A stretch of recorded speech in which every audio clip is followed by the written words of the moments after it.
नमस्कार दोस्तों, MPN academy के इस weekly current affairs test series में आप सभी का हार्दिक अभिनंदन है। यूपीएससी स्टाइल के प्रश्न आपको इस वीडियो के अंतिम भाग में मिलेंगे। पहला प्रश्न है, T20 अंतर्राष्ट्रीय में 200 छक्के लगाने वाले पहले खिलाड़ी कौन बने हैं? Who has become the first player to hit 200 sixes in T20 international? The right answer is option number A, Rohit Sharma. Rohit Sharma ने सेंट लुइसिया के डैरन सेमी नेशनल स्टेडियम में ऑस्ट्रेलिया के खिलाफ T20 विश्व कप 2024 सुपर 8 ग्रुप 1 मैच के दौरान T20 में 200 छक्के लगाने वाले पहले खिलाड़ी बने। रोहित ने 41 गेंदों पर 92 रनों की पारी खेली और पारी में 8 छक्के लगाए, जिससे खेल के सबसे छोटे प्रारूप में इनके कुल छक्के की संख्या हो गई है 203। उत्तर प्रदेश सरकार ने किस जिले में बायोप्लास्टिक पार्क स्थापित करने का निर्णय लिया है? The government of Uttar Pradesh has decided to set up a bioplastic park in which district? The right answer is option number A, Lakhimpur Kheri. Uttar Pradesh में योगी आदित्यनाथ सरकार प्लास्टिक प्रदूषण से निपटने के लिए लखीमपुर खीरी जिले के गोला गोकर्थनाथ तहसील के कुंभी गांव में बायोप्लास्टिक पार्क स्थापित कर रही है। 1000 हेक्टेयर में फैली और 2000 करोड़ रुपये की लागत वाली इस परियोजना को बलरामपुर चीनी मिल द्वारा विकसित किया जाएगा। अक्षय स्रोतों से बने बायोप्लास्टिक जल्दी विघटित होते हैं, जो पेट्रोलियम आधारित प्लास्टिक के लिए एक पर्यावरण अनुकूल विकल्प प्रदान करते हैं। समाचारों में छाया पल्लीकरनई मार्शलैंड किस राज्य में स्थित है? Pallikaranai marshland seen in the news is located in which state? The right answer is option number ए, तमिलनाडु। तमिलनाडु सरकार चेन्नई से 20 किलोमीटर दक्षिण में पल्लीकरनई मार्शलैंड की सुरक्षा के लिए एक उच्च स्तरीय पुल बनाने की योजना बना रही है। चेन्नई की आखिरी प्राकृतिक वेटलैंड में से एक के रूप में यह एक जलीय बफर के रूप में कार्य करता है, जो ओक्कियम मदावु और कोवलम क्रीक के माध्यम से बंगाल की खाड़ी में 250 वर्ग किलोमीटर की जल निकासी करता है। भारतीय लोक एवं जनजातीय कला प्रदर्शनी हुनर कहाँ शुरू हुई? Where has the Indian folk and tribal art exhibition Hunar started? The right answer is option number A, Dubai. शहर के सबसे पुराने कला संस्थानों में से एक दुबई आर्ट सेंटर वर्तमान में हुनर प्रदर्शन की मेजबानी कर रहा था, जो भारतीय लोक और आदिवासी कला का एक आकर्षक प्रदर्शन था। प्रदर्शनी में भारत के लोक और आदिवासी कला रूपों की समृद्ध सांस्कृतिक विरासत पर प्रकाश डाला गया। इस प्रदर्शन में शामिल थी उत्तराखंड की एपन कला, बिहार की मधुबनी कला और महाराष्ट्र की वारली कला। साथ ही केरल के जीवंत भित्ति चित्र, छत्तीसगढ़ की जटिल मुड़िया कला। 18वीं लोकसभा के प्रोटम स्पीकर के रूप में किसने शपथ ली थी? Who took oath as the pro tem speaker of the 18th Lok Sabha? The right answer is option number D, Bhartrihari Mahtab. Bhartrihari Mahtab को भारत के राष्ट्रपति द्वारा 18वीं लोकसभा के प्रोटम स्पीकर के रूप में नियुक्त किया गया था और इन्हें शपथ दिलाई गई थी। प्रोटम स्पीकर को राष्ट्रपति द्वारा संविधान के अनुच्छेद 95(1) के तहत अध्यक्ष के चुनाव तक अध्यक्ष के कर्तव्यों का पालन करने के लिए नियुक्त किया जाता है। प्रोटम स्पीकर के कर्तव्य क्या हैं? ये लोकसभा की पहली बैठक की अध्यक्षता करते हैं और नवनिर्वाचित सांसदों को पद की शपथ दिलाते हैं। स्पीकर और डिप्टी स्पीकर के लिए वोट का संचालन करते हैं तथा फ्लोर टेस्ट भी संचालित करते हैं। इसरो के पुनः प्रयोज्य प्रक्षेपण यान पुष्पक का तीसरा और अंतिम लैंडिंग प्रयोग सफलतापूर्वक कहां आयोजित किया गया था? Where was the third and final landing experiment of ISRO's reusable launch vehicle Pushpak successfully conducted?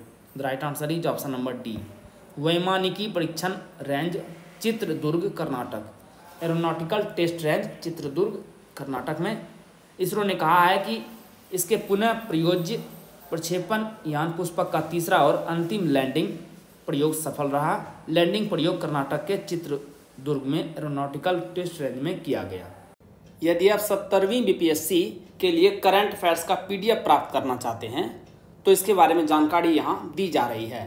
लेकिन आइए इससे पहले जानते हैं कि एमपीएन एकेडमी ऐप ही क्यों, क्योंकि हमने करके दिखाया है। दोस्तों, सबसे पहले हमने करंट अफेयर्स का पीडीएफ कोर्स लॉन्च किया था। 66वीं बीपीएससी प्रीलिम्स एग्जाम में कुल 36 प्रश्न टैली हुए थे करंट अफेयर्स। बिहार एसआई की परीक्षा हुई थी 2021 में, क्योंकि उस साल बीपीएससी का कोई एग्जाम हुआ ही नहीं था, तो दोनों शिफ्ट मिला के 31 क्वेश्चंस टैली हुए थे। 67वीं बीपीएससी प्रीलिम्स 2022 जो कि कैंसिल हो गया था और फिर उसका री एग्जाम हुआ था, दोनों मिला करके 59 क्वेश्चंस टैली हुए थे। यूपीएससी सीडीपीओ प्रारंभिक परीक्षा हुई थी 2022 में, तो उसमें भी 30 प्रश्न टैली हुए थे। तो आपने देखा कि on an average 30 questions tally हो रहे हैं करंट अफेयर से सिर्फ। उसके बाद 2023 में हमने diamond static GK test series course launch किया करंट अफेयर्स के अलावे। तो परफॉर्मेंस 30 से बढ़ करके ऑलमोस्ट 45 हो गया है 68वीं और 69वीं में। तो आपने देखा 4 साल 6 exam, consistency at its best. इस बार हमने लॉन्च किया है एनसीईआरटी टेस्ट सीरीज सबसे पहले, और अब आ गया है डायमंड स्टैटिक जीके नोट्स भी, यानी प्रीलिम्स के लिए फुल कोर्स रेडी है हमारा। तो इस बार का 70वीं बीपीएससी का प्रीलिम्स का टारगेट रहेगा 120 आउट ऑफ 150। 120 प्रश्न टैली होते हुए दिखाई पड़ेंगे आपको, और इसीलिए हमने इस बार लॉन्च किया है मिशन 120। दोस्तों, इस एग्जाम्स में जितने भी प्रश्न टैली हुए हैं, यहाँ पर जो आंकड़ा दिया गया है, इसकी आप वीडियो हमारे एमपीएन एकेडमी के यूट्यूब चैनल और टेलीग्राम पेज पर भी मिल जाएगा सारा। ये वीडियो जरूर देखें, इससे आपको पता चलेगा कि प्रश्न किस प्रकार से आते हैं और आपको एमपीएन एकेडमी का यूज कैसे करना है बेटर वे में। दोस्तों, इस मिशन में 3 भाग हैं। सबसे पहले करंट अफेयर्स का पीडीएफ, जो कि सबसे पहले कोर्स लॉन्च हुआ था, वो अभी भी चल रहा है। उसके बाद है डायमंड स्टैटिक जीके नोट्स, यानी डीएसजी नोट्स, स्टैटिक पोर्शन का कंप्लीट कवरेज, और टेस्ट सीरीज। 2 प्रकार के हैं, एनसीईआरटी टेस्ट सीरीज और diamond static GK test series. तो यदि आप तीनों कवर करते हैं तो हमारा सब मिलाकर के होता है मिशन 120, यानी एक ही लक्ष्य है 70वीं बीपीएससी प्रीलिम्स एग्जाम में 150 में से 120 प्रश्न टैली कराना। सबसे पहले करंट अफेयर्स, साल भर के करंट अफेयर्स को आप, यानी 1 ईयर ऑफ करंट अफेयर्स का सिस्टमेटिक रिवीजन कर सकते हैं केवल 18 घंटों में। आइए अब बात करते हैं newly launched diamond static GK notes की। सब्जेक्ट वाइज पीडीएफ नोट्स आपको मिलेंगे दोस्तों। और ये क्या है पीडीएफ नोट्स? इस पीडीएफ नोट्स में दोस्तों आपको एनसीईआरटी और स्टैंडर्ड बुक्स दोनों को मिला करके एक निचोड़ प्रस्तुत किया गया है। फैक्ट्स तो सारे मिलेंगे ही मिलेंगे, कंसेप्ट भी मिलेंगे। इसमें diagram, flow chart, pictures, tables और वन लाइनर्स सबका बेहतरीन आपको इस्तेमाल दिखेगा। आपको अलग से कोई भी नोट्स बनाने की जरूरत नहीं है। इसे आप स्टडी कीजिए और फास्ट टाइम में इसका रिवीजन कीजिए, है ना कमाल। इस प्रकार का कंटेंट आपको मार्केट में और ऑनलाइन कहीं भी उपलब्ध नहीं मिलेगा। अब आपने स्टडी तो कर ली है, इसका प्रैक्टिस भी तो जरूरी है। तो इसके लिए हमारे पास 2 तरह के टेस्ट सीरीज है, एक है एनसीईआरटी टेस्ट सीरीज और एक है diamond static GK test series. ये पीडीएफ नोट्स और टेस्ट सीरीज आपको मिलेगा कैसे? सबसे पहले आप MPN academy app Google Play store पर चले जाएंगे, उसे डाउनलोड कर लेंगे। आपको इस प्रकार का लोगो दिखेगा। ओटीपी डाल करके स्टोर सेक्शन में चले आएंगे, वहाँ पर जाकर के आप कोर्स चुनिए।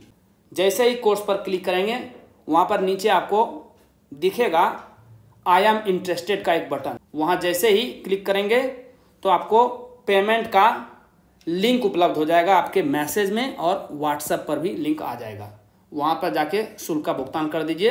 एमपीएन एकेडमी ऐप के कंटेंट सेक्शन में आपको कोर्स उपलब्ध हो जाएगा। किस संगठन ने state of global air report 2024 जारी की है? Which organization released the state of global air report 2024? The right answer is option number A, HEI। Health effects institute और यूनिसेफ की 2024 state of global air report के अनुसार वायु प्रदूषण मृत्यु के लिए दूसरा प्रमुख वैश्विक जोखिम कारक है। यह हृदय रोग और फेफड़ों के कैंसर जैसी गैर संचारी बीमारियों का कारण बनते हैं, जिससे 2021 में 8 मिलियन से ज़्यादा की मौतें हुई। भारत और चीन में वैश्विक वायु प्रदूषण रोग भार का हिस्सा कितना है? 54% है। 2021 में वायु प्रदूषण के कारण भारत में 1,69,000 से अधिक बच्चों की मृत्यु हुई, और बड़े लोगों की मृत्यु सांस की बीमारी के कारण से 2,37,000। हेमिस उत्सव 2024 कहाँ आयोजित किया गया? Where was Hemis festival 2024 organised? The right answer is option number A, Ladakh. तिब्बती बौद्ध धर्म का जश्न मनाने वाला हेमिस महोत्सव भारत के लद्दाख में हर साल मनाया जाता है। यह महोत्सव गुरु पद्म संभव की जयंती के उपलक्ष्य में मनाया जाता है।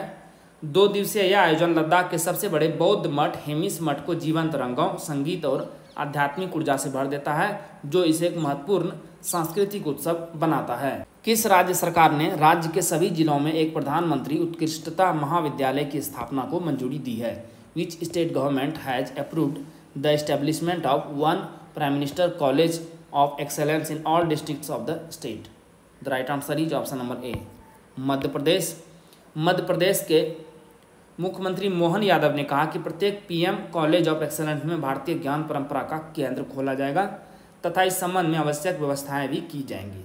मध्य प्रदेश के सभी 55 जिलों में 1 जुलाई से पीएम कॉलेज ऑफ एक्सेलेंस शुरू किया गया। पेरिस 2024 ओलंपिक के लिए भारतीय पुरुष हॉकी टीम के कप्तान कौन थे? Who was the captain of the Indian men's hockey team for the Paris 2024 Olympics? The right answer is option number ए, हरमनप्रीत सिंह। हरमनप्रीत सिंह तो कप्तान थे। उप कप्तान कौन थे? हार्दिक सिंह। इस टीम में 5 खिलाड़ी पहली बार खेल रहे थे। पीआर श्रीजेश, इनका अंतिम मुकाबला हुआ जब भारत ने कांस्य पदक जीता पेरिस ओलंपिक 2024 में। किस टीम को हरा के? स्पेन को हरा के। और ये भारत का लगातार दूसरा ब्रॉन्ज मेडल था ओलंपिक में। कौन सा देश अंतर्राष्ट्रीय सौर गठबंधन का 100वां सदस्य बन गया है? Which country has become the 100th member of the international solar alliance? The right answer is option number A, Paraguay. Paraguay नई दिल्ली में आधिकारिक तौर पर अपना अनुसमर्थन पत्र सौंपकर अंतर्राष्ट्रीय सौर गठबंधन का 100वां पूर्ण सदस्य बन गया है। 2015 के COP21 के दौरान भारत और फ्रांस द्वारा सह-स्थापित अंतर्राष्ट्रीय सौर गठबंधन वैश्विक सौर ऊर्जा परिनियोजन को बढ़ावा देता है। गठबंधन में अब हस्ताक्षरकर्ता कितने हैं? 119 और रेटिफाइड मेंबर कितने हैं? 100। और अंतिम कौन सा? पराग्वे। महिला टेस्ट क्रिकेट में सबसे तेज दोहरा शतक बनाने वाली भारतीय खिलाड़ी कौन है? Who is the fastest Indian player to score a double century in women's test cricket? The right answer is option number A, Shafali Verma. Shafali ने दक्षिण अफ्रीका के खिलाफ सबसे तेज महिला टेस्ट दोहरा शतक बनाया। शेफाली ने दक्षिण अफ्रीका के खिलाफ सिर्फ 194 गेंदों में ऐतिहासिक दोहरा शतक जड़कर पिछले रिकॉर्ड को तोड़ दिया। क्या आपने एम्पियन एकेडमी का टेलीग्राम पेज ज्वाइन किया है? नहीं? अरे अवश्य ज्वाइन कीजिए। इस प्रकार का लोगो आपको दिखेगा, सर्च कीजिए एम्पियन एकेडमी टेलीग्राम पर। क्या क्या मिलेगा आपको? बीपीएससी परीक्षा से संबंधित अपडेटेड न्यूज आपको मिलेगी। कोई भी नोटिफिकेशन आती है या पेपर में कोई न्यूज आती है तो आपको मिलती रहेगी। बीपीएससी प्रिपरेशन यानी तैयारी से संबंधित स्ट्रेटेजी या रणनीति की पीडीएफ आपको यहाँ पर प्रोवाइड की जाती है। टेस्ट सीरीज के सिलेबस और शेड्यूल को जारी किया जाता है यहाँ पर, और एम्पियन एकेडमी के कोर्सेज और यूट्यूब वीडियो के अपडेट्स भी आपको यहाँ पर मिलेंगे। तो इस पेज को अवश्य ज्वाइन कीजिए। कामाख्या देवी मंदिर में अम्बुबाची मेला का आयोजन किया जा रहा है। यह मंदिर कहाँ स्थित है? Ambubachi Mela is being organized at Kamakhya Devi temple. Where is it located? The right answer is option number A, Assam में। अम्बुबाची मेला ऐतिहासिक कामाख्या मंदिर में आयोजित होने वाला एक वार्षिक हिंदू मेला है। यह मानसून के मौसम में मनाया जाता है जो असमिया महीने आहार के दौरान जून के मध्य में पड़ता है। यह देवी माँ कामाख्या के वार्षिक मासिक धर्म के उत्सव का उत्सव है। यह जो मंदिर है नीलाचल पहाड़ी पर स्थित है और असम के गुवाहाटी में ब्रह्मपुत्र नदी के दक्षिणी तट से सटा हुआ है। इसे 2 अलग अलग शैलियों के संयोजन से बनाया गया था, एक पारंपरिक नागर या उत्तर भारतीय और सरसैनिक या मुगल शैली की वास्तुकला। इस संयोजन की वास्तुकला को नीलाचल शैली का नाम दिया गया है। वर्ल्ड क्राफ्ट काउंसिल द्वारा किस राजधानी शहर को आधिकारिक तौर पर वर्ल्ड क्राफ्ट सिटी के रूप में मान्यता दी गई है? Which capital city has officially recognized as a world craft city by the world craft council? The right answer is option number A, Srinagar. Srinagar को विश्व शिल्प परिषद यानी वर्ल्ड क्राफ्ट काउंसिल से विश्व शिल्प शहर यानी वर्ल्ड क्राफ्ट सिटी का दर्जा मिला है। इससे मध्य एशिया और ईरान के शिल्प केंद्रों के साथ कश्मीर के सदियों पुराने संबंध फिर से खुलने की संभावना है। यह संस्था कुवैत स्थित एक संगठन है जो दुनिया भर में पारंपरिक शिल्पों की मान्यता और संरक्षण पर काम कर रहा है। कौन सी राज्य सरकार राष्ट्रीय योग ओलंपियाड 2024 का उद्घाटन करेगी? विच state government inaugurates national yoga olympiad 2024? The right answer is option number ए, कर्नाटक। कर्नाटक के राज्यपाल थावर चंद गहलोत ने मैसूर में राष्ट्रीय योग ओलंपियाड 2024 का उद्घाटन किया, जिसमें भारतीय संस्कृति में योग की अभिन्न भूमिका और इसके वैश्विक महत्व पर जोर दिया गया। अपने संबोधन के दौरान राज्यपाल गहलोत ने हर घर योग जैसी पहल के माध्यम से योग साक्षरता में अग्रणी राज्य बनने के कर्नाटक के प्रयासों पर प्रकाश डाला। हर वर्ष किस दिन को सूक्ष्म लघु और मध्यम उद्यम MSME दिवस के रूप में मनाया जाता है? Which day is observed as micro small and medium enterprises MSME day every year? The right answer is option number B 27 June. 2017 से 27 जून को MSME दिवस के रूप में मनाया जाता है, जो आर्थिक विकास और रोजगार में इस क्षेत्र की भूमिका को मान्यता देता है। MSME वैश्विक स्तर पर 90% व्यवसायों, 60 से 70% रोजगार और 50% GDP के लिए जिम्मेदार है। संयुक्त राष्ट्र महासभा ने 6 अप्रैल 2017 को MSME दिवस की स्थापना की। 2024 का विषय है MSME और SDG यानी सस्टेनेबल डेवलपमेंट गोल, जो 2030 तक सतत विकास लक्ष्यों को प्राप्त करने पर केंद्रित है। किस देश की संसद ने हिजाब और अन्य पारंपरिक इस्लामी परिधानों पर प्रतिबंध लगाने वाला विधेयक पारित किया है? Which country's parliament has passed a bill to ban hijab and other traditional Islamic clothing? The right answer is option number C Tajikistan. Tajikistan संसद की ऊपरी सदन मजलिसी मिल्ली ने विदेशी परिधानों पर प्रतिबंध लगाने वाला एक कानून पारित किया है, जो मुख्य रूप से हिजाब और अन्य पारंपरिक इस्लामी परिधानों को लक्षित करता है। इस कदम ने सख्त शासन वाले पूर्व सोवियत गणराज्य में तजाकिस्तान की मुख्य रूप से मुस्लिम आबादी के बीच बहस छेड़ दी है। तजाकिस्तान की राजधानी कहाँ है? दुशांबे, और यह एक मध्य एशियाई देश है। इसके पड़ोस में आपको अफगानिस्तान, चीन, किर्गिस्तान और उज्बेकिस्तान जैसे देश मिलेंगे। भारत ने हाल ही में किस देश के नागरिकों के लिए ई-मेडिकल वीज़ा सुविधा शुरू करने की घोषणा की है?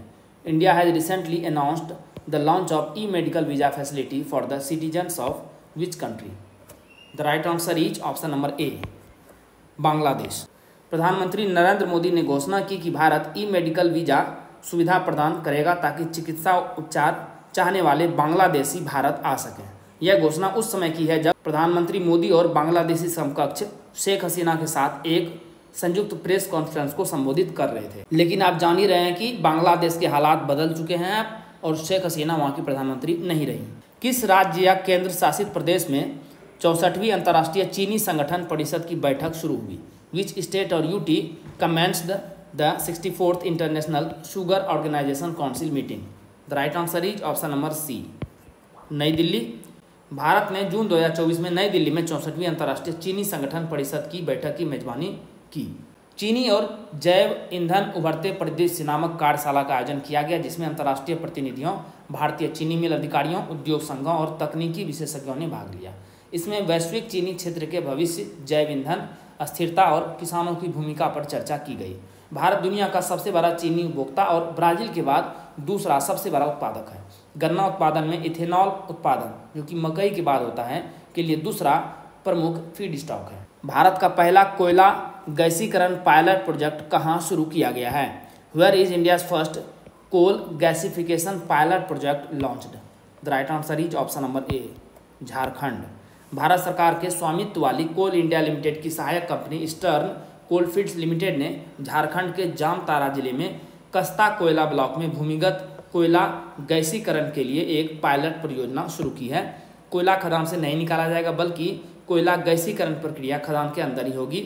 यदि यह परियोजना सफल होती है तो यह भारत के ऊर्जा क्षेत्र के लिए परिवर्तनकारी अवसर पैदा करेगी, जो देश के कोयला संसाधनों के सतत और कुशल उपयोग को प्रदर्शित करेगी। भारत ने अंडर 17 एशियाई कुश्ती चैंपियनशिप 2024 में कितने पदक जीते? India has one how many medals at the under 17 Asian wrestling championship 2024? The right answer is option number ए 11। भारतीय पहलवानों ने अंडर 17 एशियाई कुश्ती चैंपियनशिप 2024 में अपना अभियान कुल 11 पदकों, जिसमें 4 स्वर्ण, 2 रजत और 5 कांस्य पदक था, के साथ समाप्त किया। अंडर 17 और अंडर 23 एशियाई कुश्ती चैंपियनशिप 2024 जॉर्डन की राजधानी अम्मान में आयोजित की गई थी। दीपांशी मुस्कान, रजनीता और मानसी लाठेर ने स्वर्ण पदक जीते।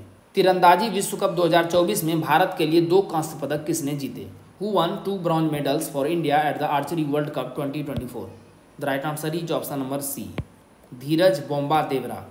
24 वर्षीय धीरज बोम्बा देवरा ने तुर्की के अंतालिया में तीरंदाजी विश्व कप 2024 चरण 3 में भारत के लिए 2 कांस्य पदक जीते। इन्होंने इटली के ओलंपिक पदक विजेता मैरो नेस्पोल को 7-3 से हराकर पुरुषों की रिकर्व प्ले ऑफ स्पर्धा में कांस्य पदक जीता। मिश्रित रिकर्व स्पर्धा में धीरज ने भजन कौर के साथ मिलकर कांस्य पदक प्ले ऑफ में मैक्सिकन जोड़ी एलेजांद्रा वेलेंसिया और मटियास कॉन्ट्रे को 5-3 से हराकर कांस्य पदक जीता। 43वां विश्व चिकित्सा एवं स्वास्थ्य खेल कहाँ आयोजित किया गया?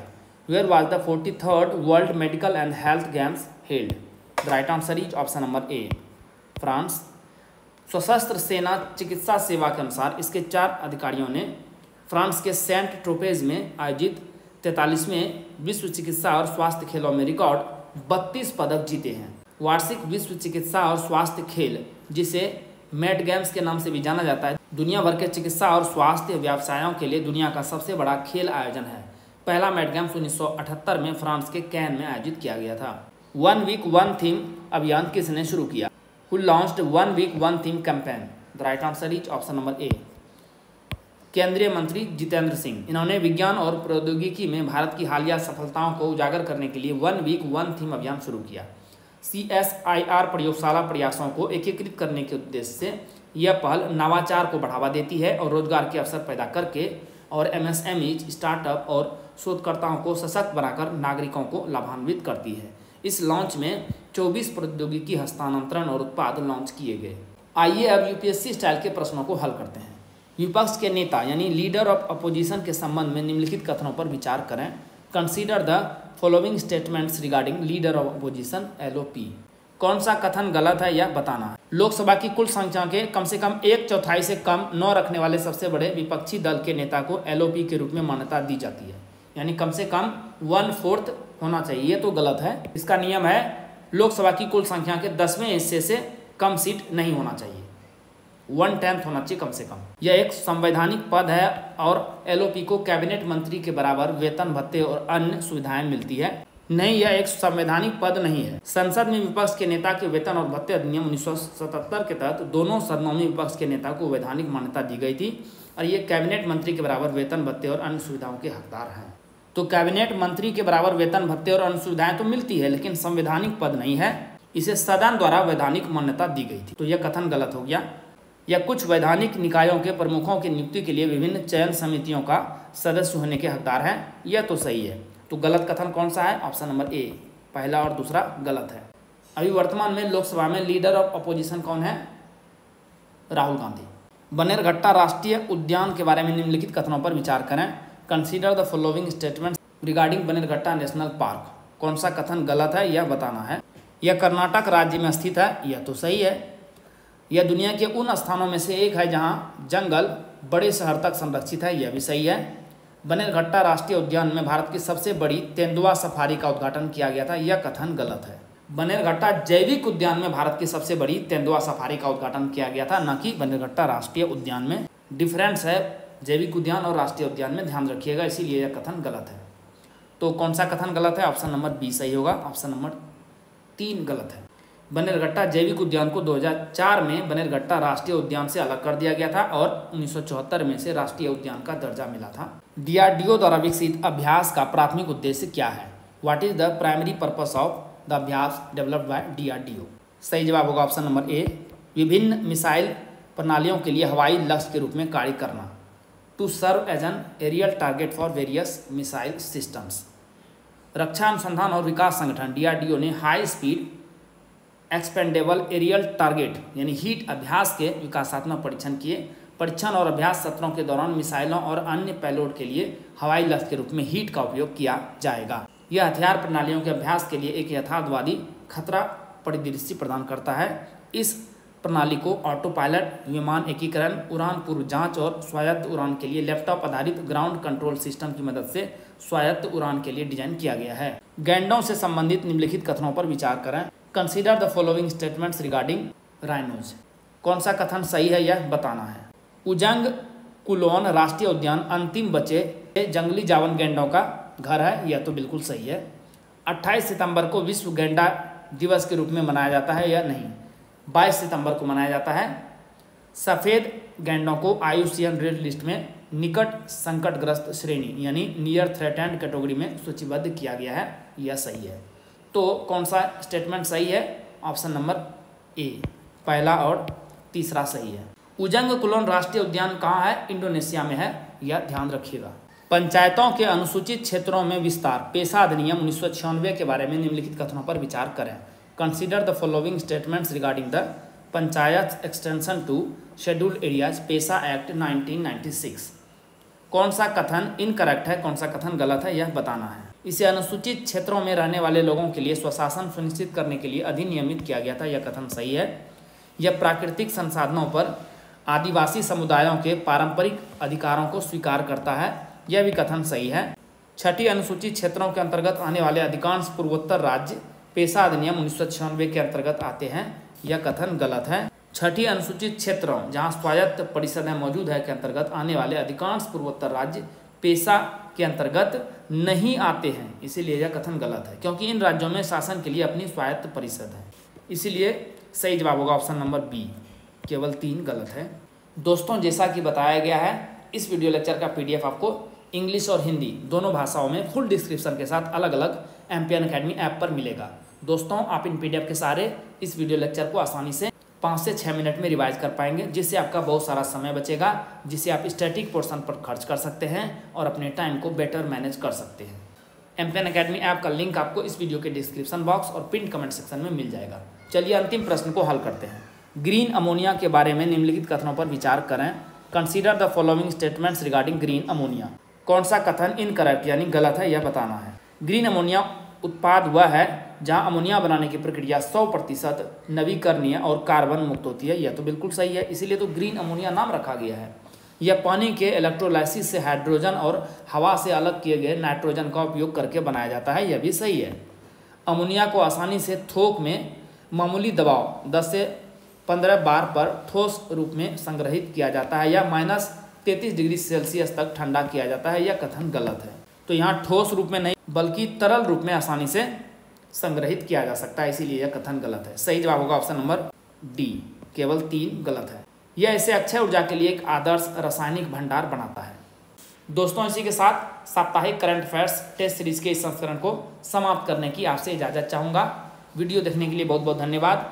Thank you very much. जल्द ही मिलते हैं अगले वीडियो में। All the best for your exam preparation.